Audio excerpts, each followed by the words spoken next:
Oke, terima kasih Pak Saud dan Pak Alex. Itu kurang lebih poin-poinnya. Jadi sebelum barang bukti yang kita dapatkan di lokasi diperlihatkan, ada tambahan informasi sedikit terhadap 4 orang tersangka. Dilakukan penahanan untuk 20 hari pertama di sejumlah lokasi. Untuk tersangka RM ditahan di rutan cabang KPK di Guntur. Untuk tersangka LMM ditahan di rutan cabang KPK di kantor KPK di Kafling C1. Untuk tersangka RDS di rutan Polres Jakarta Pusat, dan untuk tersangka JHW di rutan Polres di Cipinang Jaktim. Jadi penahanan dilakukan, para tersangka dibawa ke tahanan tadi pagi sekitar pukul 6.30 sampai dengan pukul 7 karena memang mempertimbangkan aspek batas waktu 24 jam. Jadi KPK memiliki kewajiban setelah operasi tangkap tangan dilakukan paling lambat 24 jam status hukumnya sudah jelas, dan kemudian siang ini diumumkan lebih lanjut. Mohon bantuan teman-teman tim untuk bisa menunjukkan, memperlihatkan barang bukti di depan.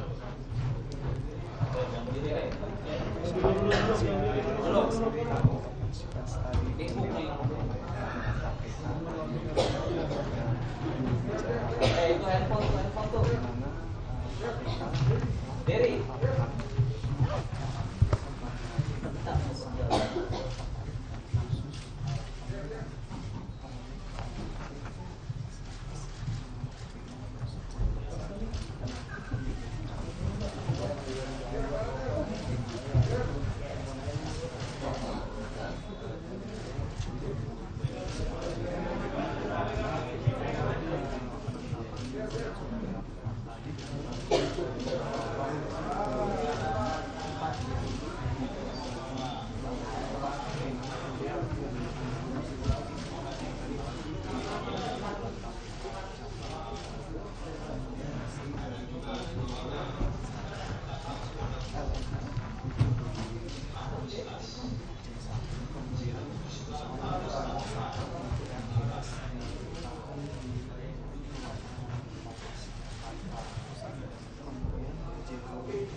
Tidak, Mbak, makasih, Mbak.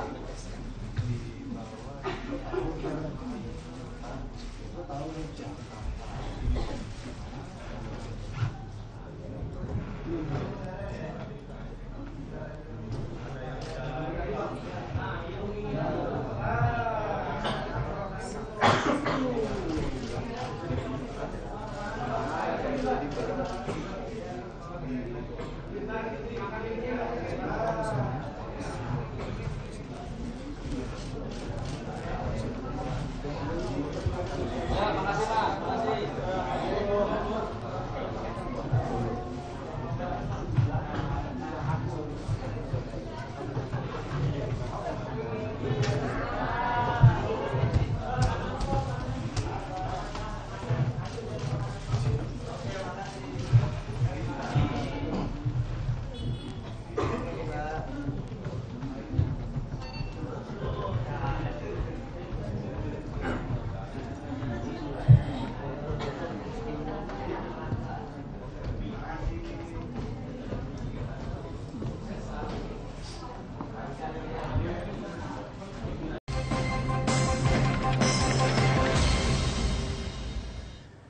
Tren kejahatan di bulan Ramadan dan jelang Lebaran di wilayah DKI Jakarta dan sekitarnya mengalami peningkatan dari segi kualitas. Terbukti dengan keberanian pelaku membunuh korbannya menggunakan senjata api.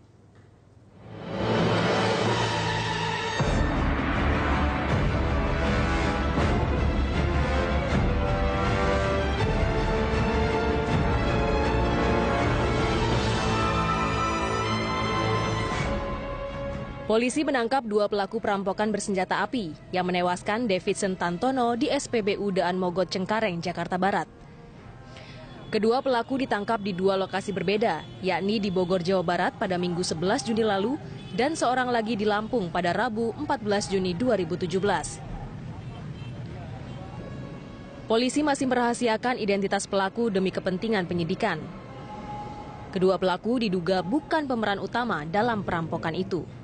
Pelaku yang kita amankan saat ini ada pelaku yang menggambarkan di pang itu, ya. Yang menggambarkan dan kemudian sama yang menancapkan paku atau menyebar paku. Komplotan perampok yang menembak Davidson Tantono diketahui merencanakan aksinya secara matang. Terbukti ketika salah satu pelaku bertugas menebar paku yang telah dimodifikasi agar ban mobil Davidson bocor. Sayangnya modus yang dilakukan tidak berjalan mulus karena Davidson tidak menghiraukan teguran pelaku dan tetap memberhentikan mobilnya di tempat ramai. Davidson Tantono akhirnya tewas usai ditembak perampok yang merampas tas berisi uang ratusan juta rupiah miliknya pada Jumat 9 Juni lalu. Davidson tewas di lokasi kejadian dengan luka tembak di kepala. Ya, barang buktinya ada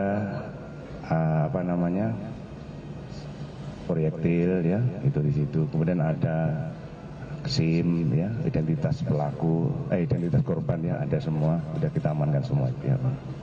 Penyidik Polda Metro Jaya dan Polres Metro Jakarta Barat kembali menangkap 2 tersangka lainnya yang diduga pelaku penembakan dan perampokan Davidson Tantono.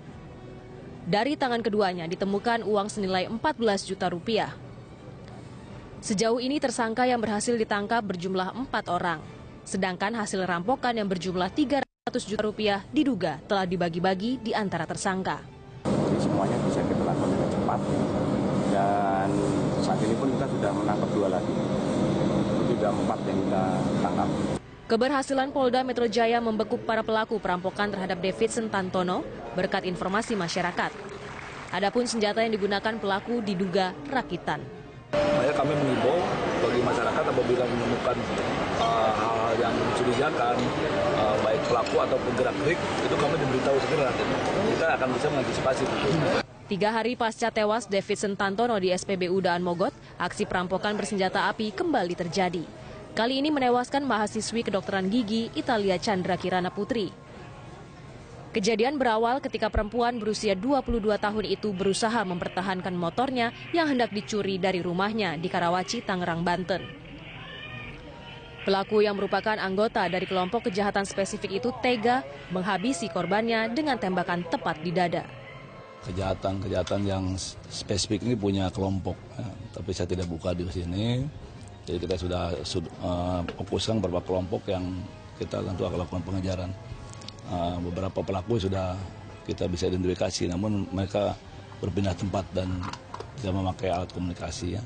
Polisi terus mendalami CCTV dan keterangan saksi untuk mengungkap pelaku penembakan Italia Chandra Kirana Putri. Dari situ, ciri-ciri pelaku akhirnya diketahui. Alhamdulillah dari foto-foto, kemudian video yang beredar di medsos, termasuk CCTV yang didapatkan memang untuk wajah pelaku memang sudah teridentifikasi. Dan dari kelompok mana mereka juga sudah teridentifikasi. Begitu sketsa wajah pelaku diketahui, aparat Polres Tangerang Kota segera menyebarkan sketsa tersebut kepada pengguna jalan. Harapannya, masyarakat bersedia memberitahu polisi jika menemukan orang yang dimaksud. Saya minta kepada seluruh warga masyarakat yang mengetahui identitas ataupun pernah berpapasan ataupun pernah melihat segera hubungi di hotline kami yang sudah tertera yang di daftar DPO tersebut. Sementara itu, pihak keluarga Italia Chandra Kirana Putri berharap para pelaku segera ditangkap dengan disebarnya sketsa wajah tersebut. Mudah-mudahan dengan tersebarnya foto-foto yang sudah disuspek sebagai pelaku dengan banyak orang akan menyaksikannya, mudah-mudahan lebih cepat tertangkap. Polisi meyakini keberadaan senjata api rakitan yang digunakan di sejumlah tindak pidana kebanyakan merupakan hasil rakitan. Diduga senjata itu berasal dari sisa home industry yang sempat marak di wilayah Lampung dan Sumatera Selatan. Kita tahu di daerah Lampung itu dan di daerah Sumatera Selatan itu pernah didapatkan banyak senjata-senjata rakitan yang dilakukan secara home industry. Bisa saja ini sisa-sisa yang masih tersebar di masyarakat. Ya. Mengantisipasi peredaran senjata api baik yang legal maupun ilegal, polisi meminta warga melapor jika mengetahui ada yang membawa senjata api. Hal itu sekaligus menekan peredaran senjata api yang belakangan ini kerap digunakan untuk aksi kejahatan. Kalau kita bicara senjata ilegal, maka ada 2 juga. Yang pertama adalah senjata rakitan. Senjata rakitan ini masyarakat membuat semacam senjata mirip-mirip senjata pabrikan, tetapi ini buatan sendiri.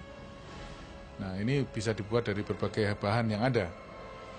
Kemudian yang kedua adalah senjata pabrikan yang selundupan. Komisi 1 DPR menyayangkan terjadinya penembakan berujung maut yang terjadi belakangan ini. DPR menginginkan perubahan terhadap aturan kepemilikan senjata api. Ada pengaturan yang lebih tegas terhadap peredaran senjata api. Kalau bisa malah betul-betul dihapuskan atau betul-betul hanya terbatas. Kejahatan menggunakan senjata api yang terjadi di wilayah DKI Jakarta dan sekitarnya mengalami peningkatan. Mengantisipasi hal itu, Polda Metro Jaya menggelar razia kepemilikan senjata api dan hasilnya disita 9 pucuk senjata api. Kemarin sudah melaksanakan kegiatan operasi berkaitan dengan kepemilikan CNP ini. Ya, dari seminggu sudah kita lakukan, sekitar 9 lah ya sudah kita temukan ya untuk operasi itu. Dan kemudian nanti ini masih berlangsung operasi itu. Sejauh ini polisi telah mengantongi ciri-ciri pelaku penembakan Italia Chandra dan tengah melacak keberadaannya. Agar kejadian serupa tidak terulang, polisi meningkatkan intensitas patroli dan operasi di beberapa wilayah. Sementara terkait perampokan di SPBU Cengkareng, Jakarta Barat, Polda Metro Jaya memastikan pelaku adalah residivis yang tercatat telah 10 kali melakukan aksi perampokan serupa. 2 kasus tersebut seakan membuktikan tren kejahatan jelang Lebaran memang kerap terjadi. Tren tersebut mengalami peningkatan dari segi kualitas, terbukti dari keberanian pelaku membunuh korbannya menggunakan senjata api. Untuk itu, masyarakat diminta tetap waspada dan segera melapor jika menemukan hal-hal yang mencurigakan. Tim Liputan Berita 1. Menjelang arus mudik Lebaran, sejumlah langkah perbaikan terus dilakukan, termasuk melakukan pembenahan jalur alternatif. Informasinya usai jeda.